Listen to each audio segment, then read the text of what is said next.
It's just to go all in on what you love. The purest gift you can give to the world is to give your talent, give your passion to the world. And way down there is what you really want to do. Passion is a universal language. I'm so stoked right now! Yes!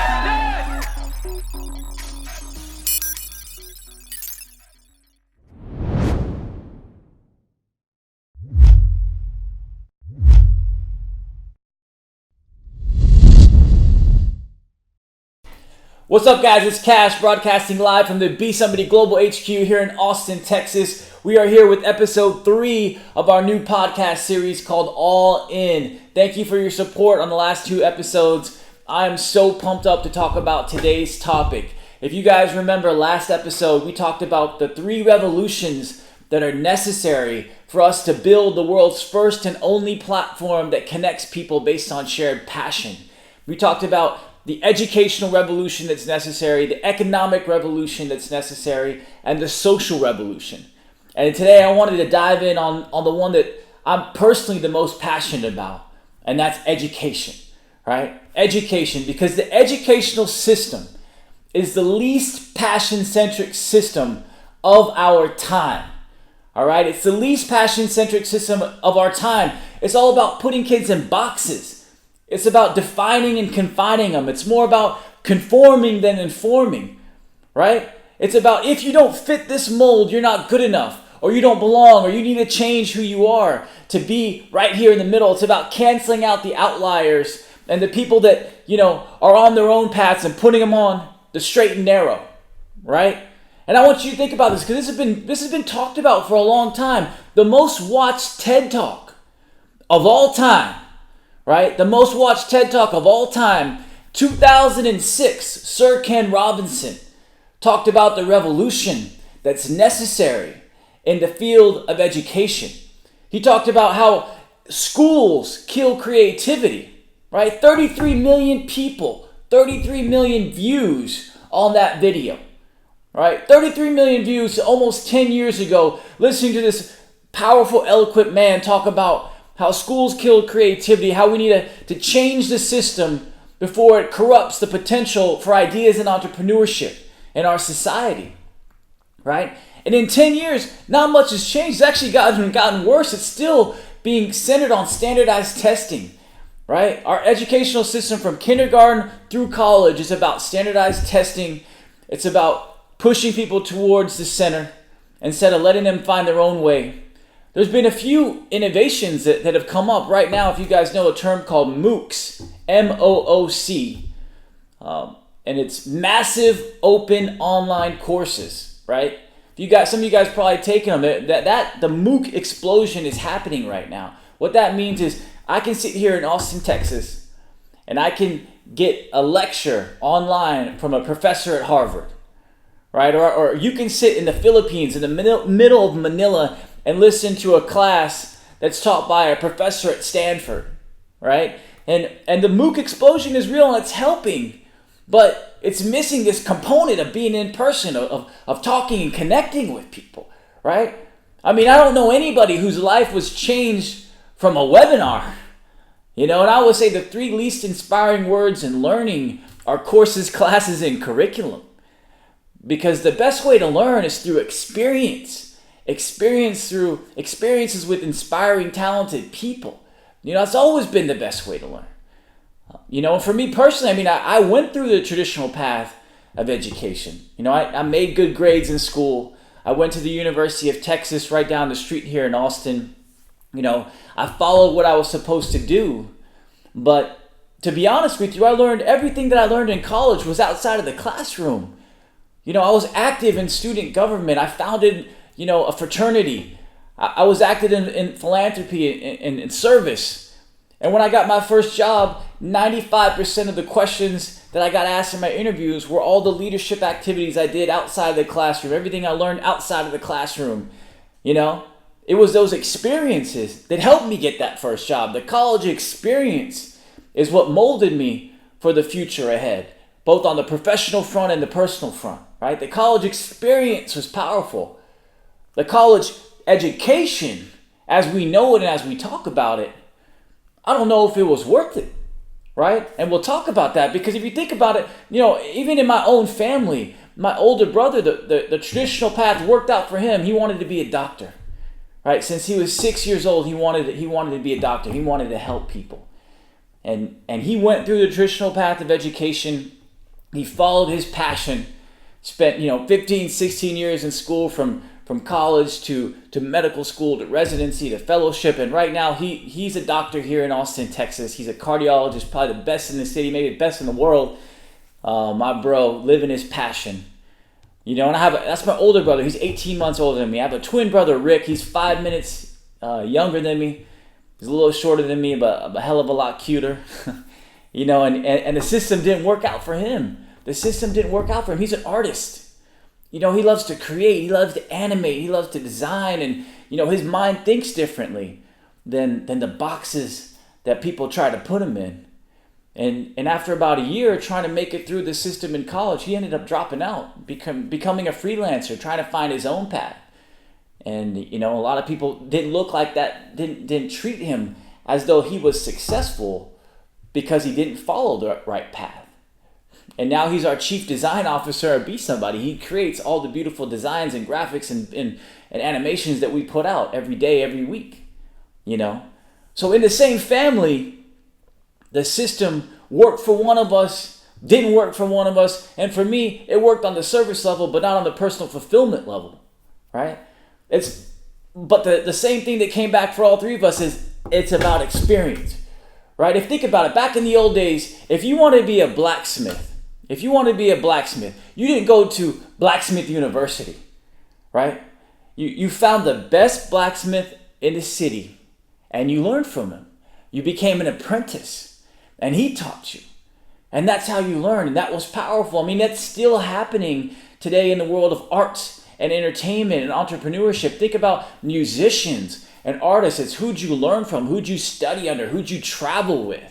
Right? If you think about sports, any of you guys who watch football, the NFL, they talk about the coaches who learned from Bill Parcells or Bill Belichick. They talk about the Bill Walsh, lineage, people who learned the system, the West Coast offense, and that's the people that we want coaching our team. Think about the NBA, Greg Popovich. There's so many, the coach of the San Antonio Spurs, there's so many coaches that learn from him, and they're now coaches elsewhere in the NBA because they learn on-the-job training through experience, right? And entrepreneurship's the same thing. You'll learn more in one day with a great entrepreneur than you'll learn in a whole year of taking a class on entrepreneurship. If you could sit with Jeff Bezos for a day, or Zuckerberg for a day, I promise you, or Gary Vee, my boy, for a day, you'll learn more than you'll learn in a whole year studying entrepreneurship, right? And these people who are killing it, these people who've gone all in, worked their ass off, focused, believe in themselves, surround themselves with positive, passionate people in those fields of arts, athletics, entrepreneurship, they're crushing it and they're successful. However you want to measure success, whether it's, personal fulfillment or even monetarily. Right? There's a huge percentage of the world's most rich people, most wealthy people that are billionaires, that are college dropouts. Mark Zuckerberg, Steve Jobs, Bill Gates, Michael Dell, Ralph Lauren, Fred Tillman, who's an investor and partner in besomebody, right? So the traditional path, if it works for you, then great. If it doesn't, there's another path that's out there, that's possible, but that hasn't been formulated yet, and that's what we want to build. Our movement was built on talking to people across the world, and most of those people were young people, and most of those talks were at schools, middle schools, high schools, colleges. We went on a nationwide college tour where we went to 25 universities in 50 days talking about passion, talking to these kids about what they really wanted to do and what they were doing now. And I'll tell you, to be honest, most of these kids were frustrated. And they were fed up and they were fearful because they didn't feel like they were that they were on a path that was going to lead them to where they wanted to go, which was a life doing what they love, right? These kids were not happy. And I'm telling you, we've spoken at over 180 schools. And I'll say every single one of those schools, high schools, colleges, and middle schools, all but probably one connected with that message, right? They connected with it. And we had droves of kids coming to us and say, hey, you're right. What you're saying to me, I feel like I'm caged in. I feel like a freaking caged tiger in this system. I want to do this, or I want to be a rock climber. I want to be a painter. I want to play the guitar, or I just want to be a life coach and I want to get out there and meet people. There's so many ways that you can do, or so many things that you can do that are beyond the traditional path. And they said, I don't feel like I'm getting in this path, right? I remember, being at the University of Nebraska, out in Lincoln. And I gave our talk about passion, about going all in on your passion, about centering your lives on what you love, but not listening to the negativity or the naysayers that tell you you can't do it or that you're not good enough.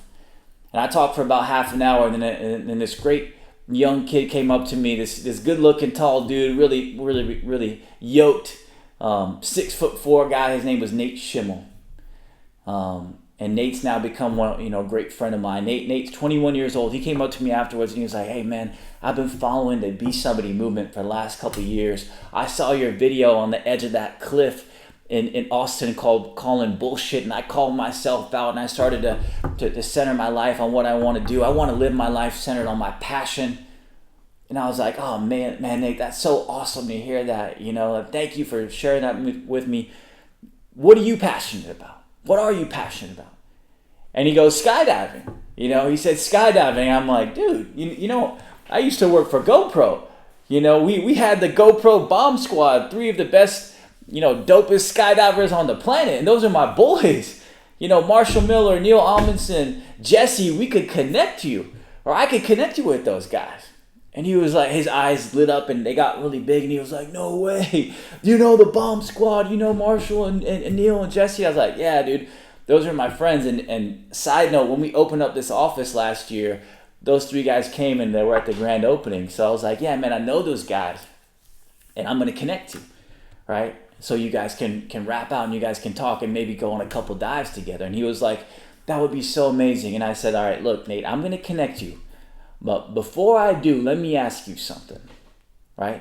Let me ask you a question. I said, if I could connect you with Marshall Miller, one of the best skydivers on the freaking planet, and he could teach you how to skydive, and you could learn from him, how much would you pay him, right? How much would you pay? And what he said, guys, what Nate said blew my freaking mind. He said, how much am I paying for my college tuition? He said, I'm paying 30 grand a year to sit in classes I don't give a crap about, to get a major I'm never going to use. Think about all the opportunity costing me sitting here for 4 years, not doing what I really want to do. If you could connect me with them right now, you could take it. He could take it. I would pay him directly. Instead of this institution, I would pay him to teach me. This is a smart kid, 21 years old. He's a really smart kid. And what Nate didn't realize or didn't articulate at that moment is this massive, massive issue we have in the field of education and in the world of higher education of student debt.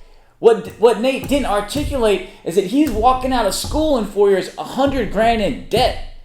And he will spend his whole life trying to pay that off. Right? Last year was a record year of student debt. $1.2 trillion. All right? $1.2 trillion of student debt. The pace that we're on right now.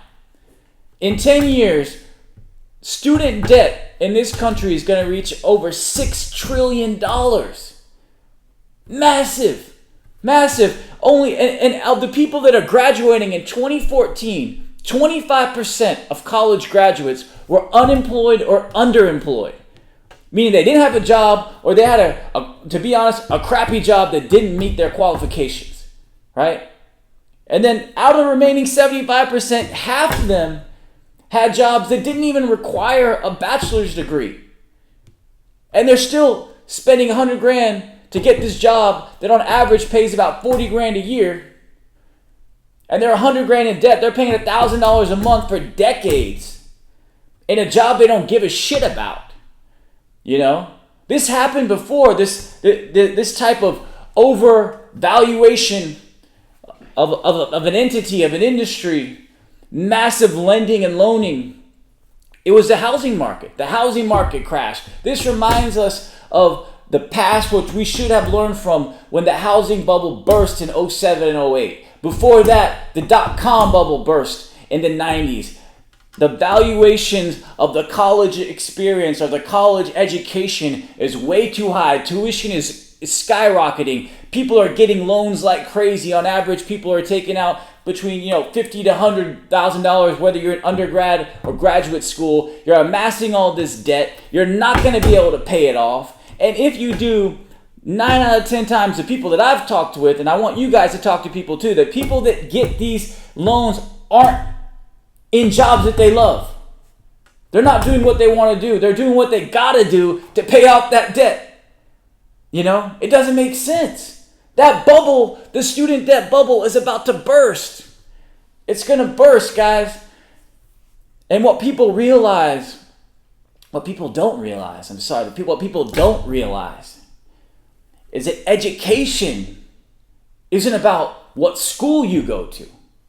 It's about what experiences you have, right? And that's why in our platform, our mobile platform that connects people based on shared passion, we are creating a new path for learning where you can learn through experiences from people around you, talented, positive, inspiring people who can teach you whatever it is you want to learn. We are small right now. We are just in Austin, Texas with this marketplace for learning. But here in this city of less than 1 million people, you can learn how to paint or paramotor. You can learn hip hop lyrics and how to perform on a crowd, or you can learn how to hike, with some of the best hikers and rock climbers in the world. Whatever you want to do, you can learn from someone around you. And you can pay them directly so they can keep learning, keep living a life centered on their passion. It's a beautiful model because the system is the problem, right? The teachers aren't the problem. The purest gift you can give to the world is teaching. So we wanted to create a platform for people who are passionate about teaching and giving to be able to teach others who are willing to learn. They get paid to do it so that they get to continue living their passion and continue teaching, right? And it's a beautiful model if we all embrace it and get away from this traditional paths that aren't working for us. Again, if it's working for you, keep doing it. If it's not, come hang out with us in the Be Somebody crew. We are a community of athletes, artists, entrepreneurs, and adventurers that are searching and creating for a new path to learn. Right? This educational revolution is the first step to creating this model of centering our lives around passion. It needs to start with us and our community. It needs to start with us pushing it together. And it needs to start with us understanding the art and the science of this issue that we have. The feelings, the emotions, and the numbers behind the student debt crisis, the educational crisis, and the opportunity for us to create a new system that's centered on passion, that's focused on learning, and it's about experiences. All right, guys? So thank you guys for listening today about the educational revolution that I know we're going to build together. On our next episode, we'll dive into this some more. We'll talk about the economic revolution that ties into this educational piece. And if you guys have questions, if you guys disagree, agree, comment in the section below. Hit me up on the Be Somebody app. It's a free download on your iPhone. Let's talk about it. I want to get this conversation started about how we can change education together. Thank you guys. I appreciate all your support. Our team appreciates your support. We are building this together. Be somebody. What's up, guys? It's Cash broadcasting live from the Be Somebody Global HQ in Austin, Texas. We are here for episode 3. I just wanted to get that out. All right, now I'm ready.